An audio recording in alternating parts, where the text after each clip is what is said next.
how does what we eat impact our sleep? This is something that I think most people have heard about in the context of try not to eat too close to bedtime. This is an active debate in many households, actually. Some people seem to be fine eating close to bedtime and sleeping, and even if they track their sleep. Other people, it really disrupts their sleep. I'm interested in both the timing of food intake relative to sleep, but also the content of the food and how it impacts sleep. What's known about that, either from your work or from other work? When we started this conversation, I was telling you about these population-based studies, cross-sectional data where two things happen at the same time, and you don't really know causality. They happen at the same time. And I think early on in this field, we started thinking about sleep as the promoter of food intake or as a sleep-causing changes in diet, exercise, but didn't really think that maybe it's the other way around, or maybe the other way around is just as plausible. So I started thinking about that and said, well, what if we took the other approach? What if we looked at diet and examined how diet influenced future sleep? And my first paper in this field was using data from the multi-ethnic study of atherosclerosis. It's actually kind of hard to find good cohorts that have good nutrition data, good sleep data, and data over years, right? So MESA, multi-ethnic study of atherosclerosis, is one of those great cohorts that we have here in the US that has all of the above. So I paired up with a colleague of mine, Susan Redline in Boston, and she's the principal investigator on their sleep ancillary study. And we asked the question of diet quality and its impact on sleep duration, insomnia symptoms. And we found that having a diet that more closely aligns with the Mediterranean diet was associated with better probability of having adequate sleep and reduced insomnia symptoms in this cohort. So then it launched a whole field of study really to keep looking at this. And we've looked at this in different studies and different cohorts. Actually, earlier this year, we published data from the Women's Health Initiative, another large cohort with good diet data and sleep information. We took a really, really nice approach in this longitudinal analysis. I don't know, usually when we do longitudinal studies, we exclude people who have the condition at baseline, right? So if you're trying to see this factor at baseline, how does it influence hypertension 10 years later? You usually exclude people who have hypertension at baseline because you want to see the development of hypertension. In this case, we were looking at insomnia symptoms, but insomnia is one of those conditions that's not necessarily static. It resolves, right? So you can have insomnia and then a few years later not have insomnia, or you can not have insomnia now and develop insomnia. So what we did is we broke down our participants into two groups: the people who had no insomnia at baseline and at 3 years follow-up, participants who had insomnia at baseline but not at 3 years follow-up. So they were in the healthful sleep, improving sleep. And then the other group was all those women who had insomnia at baseline and at 3 years, and no insomnia at baseline, but insomnia at 3 years. So they were the persistent insomnia progressing towards poor sleep group. And we found that the women who had a diet that was more closely aligned to the Mediterranean diet, but we also looked at an American type of diet profile called the DASH diet, the dietary approaches to stop hypertension. Women who had a dietary profile closer to those two types of diets, healthful diets, were less likely to have hypertension, insomnia at 3 years. And the DASH diet is what? Dietary approaches to stop hypertension was developed to prevent hypertension, reduce blood pressure in people by increasing intakes of fruits and vegetables, nuts and seeds, consuming low-fat dairy, more plant-based types of diet, and has been tested in a low-salt or regular salt profile. How did those work out? I'm just curious. Do you recall if the low-salt, high-salt condition? There's salt sensitivity. So there are some people who are very sensitive to salt. And so having a reduced salt diet will really improve their blood pressure. Others not so much. But the DASH diet, regardless of its salt content, did better than the equivalent non-DASH, which would be your average, American diet. Whatever that is. Yeah, higher in saturated fat and sugars.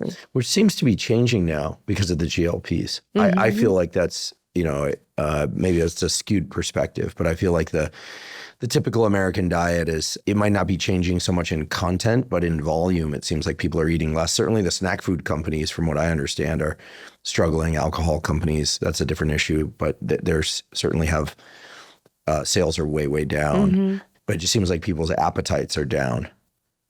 Well, GLP-1s will do that, right? Yeah. And we were talking about this the other day here. How many Americans have tried a GLP? The estimates are anywhere from like 1 in 7. Some people say it's more, which is pretty incredible. Yeah, it's pretty high. But this is interesting. So how people eat impacts their sleep. I'm sure the listeners and I also am thinking, okay, but people who are eating a Mediterranean diet, right? Olive oils, fish, fruits, vegetables, they are probably more apt to walk more, exercise more, socialize more.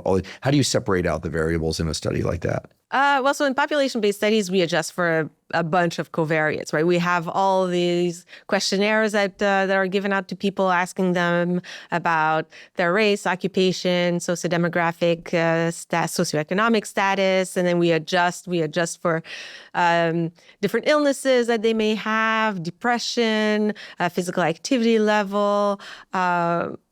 So we try to take all of this into consideration. Obviously, there's always unmeasured factors that you can't control for. Social interactions, like you mentioned, it's usually not captured very well. It's not something that we can adjust for. But one thing that we did in my lab, going back to that original study, was to look at how diet influenced sleep at night in the participants in our inpatient study. So we took the 9-hour time in bed opportunity phase, only that one. In the 4-hour time in bed opportunity, participants were very efficient. There was not much variability in sleep duration in that phase. They slept as much as they could in that 4-hour opportunity. But in the 9 hours, there's variability there. Some people got more or less. So we wanted to see if food intake was related to their sleep at night. That study, we had polysomnography assessments of sleep every single night. Like I mentioned, we had a controlled diet initially, and then we let them self-select their food intakes. So we took a very systematic approach to evaluating how diet could influence sleep in that study. We said, first of all, was the diet that they chose different than the diet that we gave them? First step, right? It was. So they ate almost 450 calories more. They ate 33% more saturated fat, a little less protein, I believe, a little more carbohydrates. Not much, but it was different. So like, okay, so there's difference between the diets. Okay, now, was their sleep at night different when they were eating the diet that we fed them compared to what they self-selected? And it was different. It wasn't different in terms of duration, but it was different in time it took them to fall asleep, which was almost over 70% longer to fall asleep when they self-selected their diet. And their slow wave sleep, so deep sleep, was shorter. I think it was about 20% shorter when they self-selected their diet compared to what we had given them. Was timing of food intake impacted? Because when I think of what reduces slow wave deep sleep, it's eating too close to bedtime. So we did not take that into consideration in that study. We didn't look at that. We had their food intake profile and didn't specifically look in that phase when was their last eating period. But it could have been different than in the controlled feeding condition, because in the controlled feeding condition, they had set meals at specific times. But they all went to bed at 10 p.m. Then the other question was, okay, what was it that they ate that day that impacted how they slept that night. And we found that higher intakes of fiber were associated with more deep sleep, higher intakes of saturated fat, less deep sleep, and then more refined carbohydrates, simple sugars, more arousals.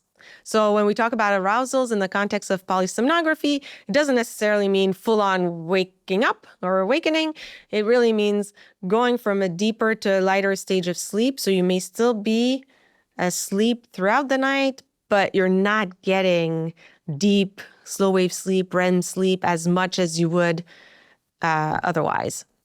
Do you create a buffer between your last bite of food and the time you go to sleep? You personally? Me personally? Yes. Is it an hour, 2 hours, 3 hours?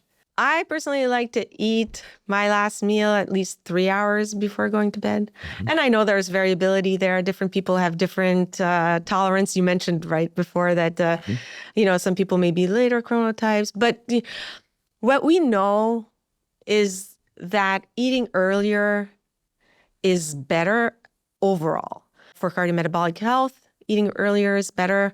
Me personally, I feel better by eating earlier. If I eat too close to bedtime, I get hot. Right. Yeah. It's a thermic effect of food. It's a thermic effect of food. And we want to be cooling off when we go to sleep. Exactly.